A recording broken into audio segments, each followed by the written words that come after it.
Nah, elemen selanjutnya di toolbox kita ada shape atau bentuk ya teman-teman. Bentuk itu juga bisa disebut juga dengan building block untuk membangun sebuah desain. Sederhananya semua elemen desain adalah shape mindset yang penting untuk membangun komposisi desain yang kita buat. Nah, melihat elemen desain sebagai sebuah bentuk. Nah, di sini tulisan juga membentuk bentuk sehingga kita bisa memudahkan kita dalam mengatur komposisi yang pas di dalam sebuah desain yang kita buat. Nah, shape juga memiliki karakter atau maknanya sendiri. Misalkan di sini segi 4 memiliki karakter kuat, kaku, dan stabil. Lingkaran itu maknanya santai, ringan, lembut, dan friendly. Sementara untuk segitiga biasanya dia menggambarkan suatu yang tajam, seimbang, dan sebuah pondasi. Nah, elemen selanjutnya di toolbox kita ada warna. Warna yang diulang-ulang akan menjadi karakter, ciri untuk seseorang dikenal atau ciri khas ya. Ketika kita sudah menggunakan warna yang diulang-ulang, sudah menjadi khas kita untuk mengetahui segala sesuatu yang berhubungan dengan warna itu. Untuk mencari referensi warna, ini adalah salah satu ya website pekular.co. Kita bisa tulis hijab di situ, maka akan keluar beberapa referensi warna hijab. Selanjutnya untuk karakter, skema, dan psikologi warna juga kita harus tahu nih untuk memilih sebuah warna yang pas untuk didesain kita. Warna yang cool atau warna yang warm, warna hangat atau warna yang adem. Seperti itu teman-teman. Nah, kapan penggunaannya kita harus tahu dulu nih arti dari warna-warna tersebut. Untuk warna merah biasanya melambangkan cinta, darah, api, energi, kekuatan, dan intensitas. Untuk warna ungu biasanya melambangkan kekuatan, kesehatan, ambisi, kerajaan, dan kesetiaan. Nah, untuk warna biru biasanya melambangkan laut, kepercayaan, awan, stabilitas, tranquil, kemudian kedalaman. Untuk warna-warna hijau biasanya melambangkan kesegaran, alami, keuangan, pertumbuhan, dan keamanan ya tentunya. Warna kuning biasanya menggambarkan energi, kemudian sunshine, bright, careful, kemudian joy. Untuk warna orange biasanya menggambarkan tentang warm, kehangatan, kemudian kebahagiaan, kesuksesan, autumn, dan kreativitas. Untuk selanjutnya kita akan membahas skema warna yang bisa kita gunakan untuk memilih warna di dalam desain kita. Secara garis besar skema warna dibagi menjadi 5. Tapi yang biasa digunakan ada 3, yaitu skema warna monokromatik, analog, komplementer, baru kemudian triadik dan tetradik. Nah, di sini teman-teman bisa melihat warna monokromatik adalah warna 3 corak ton atau rona dari suatu warna dasar.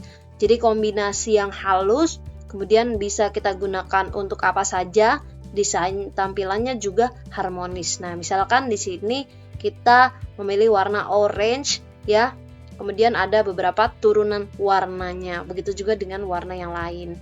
Contoh logo yang menggunakan skema warna ini adalah Animal Planet yang menggunakan skema monokromatik untuk desain logonya.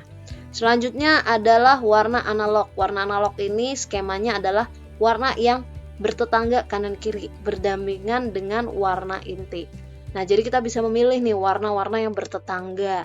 Contoh logo yang menggunakan skema warna ini adalah PayPal. Oke, untuk skema warna selanjutnya adalah komplementer. Warna komplementer atau skema komplementer adalah skema warna yang saling melengkapi. Caranya dengan mencari warna yang berseberangan dengan warna inti. Nah, misalkan di sini ada logo Visa yang menggunakan skema komplementer. Dia menggunakan warna orange dan biru yang saling berseberangan dijadikan sebuah skema warna untuk desain sebuah logo. Selanjutnya ada triadik dan tetradik. Untuk penggunaannya kita sesuaikan saja dengan kebutuhan. Kita bisa memilih skema-skema warna tersebut jika kita rasa skema warna sebelumnya belum bisa mewakili. Nah, di Canva sendiri sudah menyediakan Canva Color Wheel. Di sini bisa membantu kita untuk memilih warna sesuai dengan skema warna yang ingin kita ambil. Misalkan di sini skema warna analog.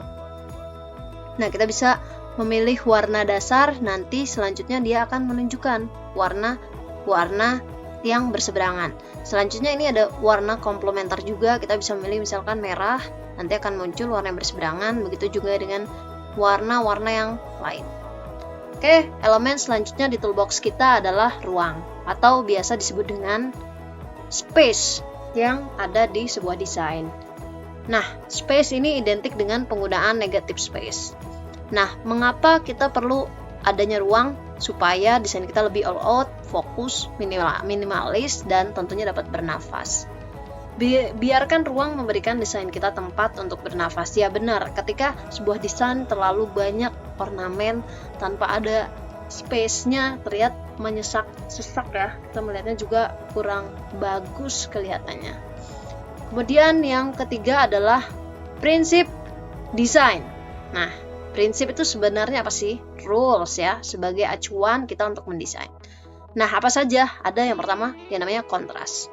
Nah, kontras sendiri merupakan perbedaan properti antara dua elemen di dalam sebuah komposisi. Nah, fungsinya adalah untuk memudahkan kita dalam mendesain. Nah, kalau kita bicara soal kontras itu apa sih sebenarnya? Nah, kita bisa melihat di sini. Kontras adalah ketika kita bisa menempatkan dua elemen yang berbeda di dalam satu komposisi. Nah, konsep kontras adalah gelap di atas terang, terang di atas gelap. Jika latarnya terang, maka fontnya harus digelapkan. Begitu pula sebaliknya. Jadi, tinggal kita sesuaikan. Oke, prinsip selanjutnya dalam desain adalah hierarki visual. Nah, hierarki visual adalah suatu susunan hal, baik objek, nama, nilai, kategori, yang bisa kita gunakan untuk mengalihkan fokus mana nih sebenarnya yang pengen kita tuju. Nah, dalam sebuah hierarki visual, cara membentuknya bisa dengan cara memainkan size dari font tersebut, kemudian tebal tipisnya, bold, atau warna dari font atau gambar, kemudian space atau jarak yang bisa kita gunakan untuk membentuk sebuah hierarki visual. Nah, contohnya seperti tulisan di atas ya. Judulnya lebih tebal, kemudian warnanya juga lebih gelap. Nah, ini juga salah satu contoh hierarki tipografi. Di sini bisa kita lihat ada tulisan, kemudian subheading-nya ada body text. Jadi membentuk sebuah hierarki. Yang ketiga adalah rule proximity. Dekatkan desain yang punya konteks berhubungan agar memudahkan audiens menangkap informasi yang ingin kita sajikan. Nah, contohnya di sini yang saling berhubungan kita dekatkan nih, seperti nomor handphone, email, alamat. Kemudian logo dengan logo, tulisan nama dengan company owner-nya. Nah, silakan dijadikan satu bagian, jangan dipisah-pisah yang membuat orang lain bingung nih dengan informasi yang ingin kita sajikan. Nah, itu salah satu hal penting juga. Kemudian prinsip yang keempat adalah keseimbangan. Nah, keseimbangan adalah desain simetris atau asimetris. Focal point mana yang ingin kita tonjolkan dalam sebuah desain. Secara garis besar ada 3 yang bisa kita gunakan, yaitu balance, emphasis, dan repetition. Nah, balance sendiri keseimbangan, emphasis ini adalah tekanan, dan repetition adalah pengulangan. Nah, di sini kita bisa juga melihat contoh dari penggunaan balance, emphasis, dan repetition. Teman-teman bisa lihat sendiri bagaimana balance dibentuk di suatu desain dengan cara meletakkan elemen-elemen yang saling seimbang. Kemudian penekanan juga bisa kita gunakan misalkan dengan membuat font itu lebih tebal dan tulisan-tulisan yang menjurus pada penekanan. Kemudian pengulangan juga kita bisa buat, misalkan logo di bagian atas dan di bawah, sebelah kanan dan kiri kita samakan. Oke teman-teman, see you di next video.